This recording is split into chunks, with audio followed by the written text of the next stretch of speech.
ಯಾರೆಲ್ಲ ಇಲ್ಲಿ ಕಾಣಿಸ್ತಿರೋ date of ಬರ್ತಲ್ಲಿ ಹುಟ್ಟಿದ್ದೀರಾ, ಇವ್ರದ್ದು ಒಂಥರ ಹುಡುಕಾಟದ ಜೀವನ ಅಂತ ಹೇಳ್ಬೋದು. ಯಾವಾಗಲೂ ಏನಾದರೂ ಒಂದು ವಿಚಾರಕ್ಕೆ ಯೋಚನೆ ಮಾಡ್ತಾನೆ ಕೂತ್ಕೊಂಡಿರ್ತಾರೆ. ಅದೇ ರೀತಿ ಇವ್ರು ಒಂಥರ OCD ಪೀಪಲ್ ಅಂತ ಹೇಳ್ಬೋದು. ಯಾವುದಾದ್ರೂ ವಸ್ತು ಆ ಕಡೆ ಈ ಕಡೆ ಆಗಿದ್ರೆ ಅದನ್ನು ಸರಿ ಮಾಡೋ ತನಕ ಇವ್ರಿಗೆ ಸಮಾಧಾನ ಇರಲ್ಲ. ಇವ್ರೊಂಥರ ಸೊಲ್ಯೂಷನ್ ಓರಿಯೆಂಟೆಡ್ ಪೀಪಲ್ ಅಂತ ಹೇಳ್ಬೋದು. ಯಾವುದೇ ಪ್ರಾಬ್ಲಮ್ನ ಎಷ್ಟೇ ಕಷ್ಟ ಇದ್ರೂ ಇವ್ರು ಆರಾಮಾಗಿ ಸಾಲ್ವ್ ಮಾಡಿ ಅದಕ್ಕೊಂದು ಸೊಲ್ಯೂಷನ್ನ ಕೊಡ್ತಾರೆ. ಇವರು ಸ್ಪಿರಿಚುವಲ್ ವ್ಯಕ್ತಿಗಳು ಅಂತ ಹೇಳ್ಬೋದು. ದೇವ್ರ ಮೇಲೆ ಭಕ್ತಿ ಜಾಸ್ತಿ ಇರುತ್ತೆ. ಕೈಯಿಂದ ಮಾಡೋ ಕೆಲಸ ಯಾವುದಾದ್ರೂ ಸರಿ ಅದನ್ನ ಆರಾಮಾಗಿ ಮಾಡ್ತಾರೆ. ಇವರೊಂಥರ ಜ್ಞಾನಿಗಳು ಅಂತಾನೆ ಹೇಳ್ಬೋದು. ತುಂಬಾ ನಾಲೆಜಬಲ್ ಪರ್ಸನ್ ಆಗಿರ್ತಾರೆ. ಅದೇ ರೀತಿ ಬೇಗ ಯಾರ ಜೊತೆನೂ ಫ್ರೆಂಡ್ಶಿಪ್ ಮಾಡ್ಕೊಳ್ಳಲ್ಲ, ಬೇಗ ಓಪನ್ ಅಪ್ ಆಗಲ್ಲ ಅಂತ ಹೇಳ್ಬೋದು. ಇವರ ಲೈಫಲ್ಲಿ ಡಿಸಪಾಯಿಂಟೆಡ್ ಜಾಸ್ತಿ.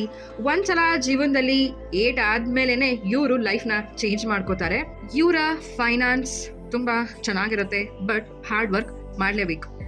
ಸೊ ನಾನು ಹೇಳಿರೋ ಪಾಯಿಂಟ್ಸಲ್ಲಿ ನಿಮ್ಗೆ ಯಾವ್ದಾದ್ರು ಪಾಯಿಂಟ್ಸು ಮ್ಯಾಚ್ ಆಗ್ತಿದ್ರೆ ಕಮೆಂಟ್ ಬಾಕ್ಸಲ್ಲಿ ಎಸ್ ಅಂತ ಕಮೆಂಟ್ ಮಾಡಿ. ಹಾಗೆ ನನ್ನ ಪೇಜ್ನ ಫಾಲೋ ಮಾಡ್ಕೊಳ್ಳಿ. Thank you.